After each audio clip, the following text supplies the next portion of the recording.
It's the radio segment that just sunk his life savings into the greatest business idea he's ever come up with. A social network for your imaginary friends. Oh, cool. Wow. Can't wait to organize my top 8. It's Laser Stories, the segment where we read weird news stories from around the globe, just like everyone else does, except we have a laser, and those other trolley mouths just don't. This first laser story is out of Tulsa, Oklahoma. A guy named Tyler Smithy was driving around the other day when he saw a cop in his rearview mirror turn his lights on. Uh-oh. Worst feeling ever. I know, my heart sank for him. And instead of pulling over, Tyler floored it. What? Of course he is, because it's Laser Story. Yeah. He tried to outrun the cop, but he couldn't. So instead, Tyler ended up driving through a field and crashed into a tree. Oh, I hope he's okay. Not exactly the Dukes of Hazzard move he thought it was going to be. And then he tried to flee on foot. Police eventually tracked him down and arrested him. It turned out there was a warrant for his arrest connected to a shooting. Whoa. Ain't nobody got time for that. Dang. So that's why he ran. But here's the dumb part. It turned out the cop wasn't actually trying to pull Tyler over in the first place. Then why did he have his lights on? He only turned his lights and siren on because he was headed to a separate incident nearby and he needed to pass Tyler. Shut up. Oh my gosh. So if he would have just gotten out of the way. Yeah, that's happened to me before too. Oh no, they're pulling me over. Oh, never mind. The I'm fine. Freaked out for whole no arrest reason. happened by accident. And now Tyler's facing multiple charges and told a local reporter he regrets his actions, saying, "I just panicked when I saw the lights. I should have played it cool." They finally caught up with me. This next laser story is out of Lawrenceburg, Kentucky. A 46-year-old bald guy named Jeffrey Trent went into a hair salon a few weeks ago and asked for a product that could bring his hair back. Oh. I mean, do those ever actually work? But everybody wants to. don't know. Everybody wants them, right? The commercials say that they yeah, work. I know. The ladies in the salon said, as far as they knew, there was no such thing. Yeah. That made Jeffrey so upset, the police say he, quote, became belligerent and created a disturbance inside the business. Okay. Oh. I mean, your lack of hair is not their fault. And he started throwing around other hair products, yelling at customers, and at one point, he even climbed onto one of the spinning barber chairs and refused to get off. I mean, those are fun though. He's like, the shampoo says full body. They're just mocking me, aren't they? He was arrested for disorderly conduct, and to rub salt in the wound, on his arrest report, his hair color was listed as bald. Did they have to? That's a good troll. Maybe he just had no understanding of how a hair salon works. Yeah. Because, I mean, let's be honest, it's probably been a while since he's been in one. That's yeah, true. Totally. This next laser story is out of Florida. If you've never heard of the Villages retirement community in Florida, I don't need to explain anything about it to you beyond this story. Yeah. Because this will sum up the entire place perfectly.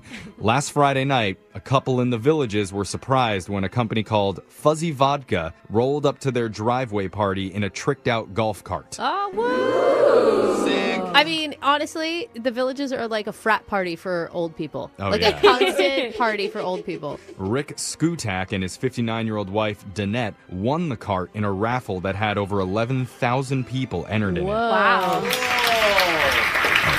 They were thrilled, and their neighbors cheered and applauded for them. But then, just a few hours later, Danette was arrested after she hit a curb and flipped the golf cart while she was driving it around. Shouldn't have came with all this free vodka. YOLO!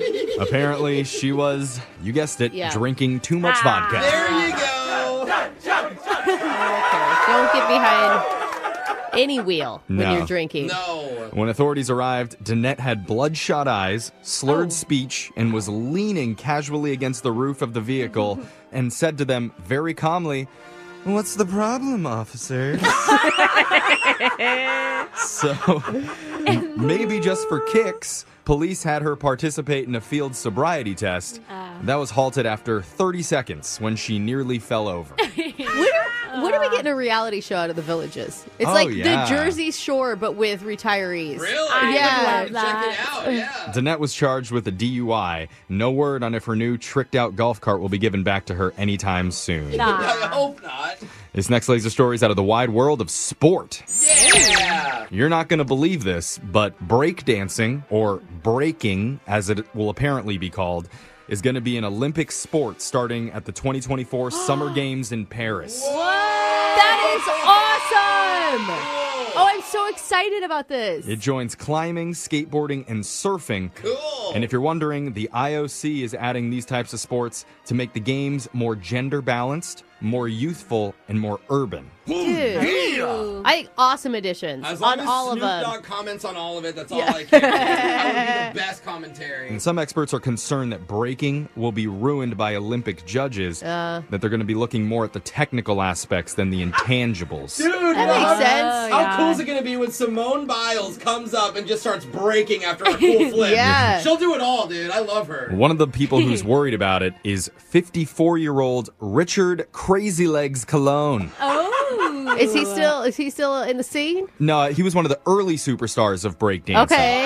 Back in the day, and he says, quote, "It goes beyond just the moves. Yeah. The passion and the pain that goes with living through the struggle, that's the essence of the dance." Yeah. Dude, I'm with him. Absolutely. I Do mean, you know how it's long gonna I've be. been suspended on my neck for, Yeah. bro? But he goes on, "But yeah, if somebody screws up a vicious pop and lock, I could see points being deducted." Well, he popped it, Bob, but he did not lock it. No, he did not. It's going to be a score down from the judges. Oh my god, the announcers are going to be terrible during that, aren't they? Hopefully, there's still some time to apply for it, because I know this guy has a pop and lock move of his own. Oh, yeah, baby. Yeah. That's the sound of a turtle doing his patented 360 jump and hump. Wow. I score a 10. Yeah. Extra points for no eye contact. That means Laser Stories has come to an end for the day. We're going to do it again same time on Wednesday.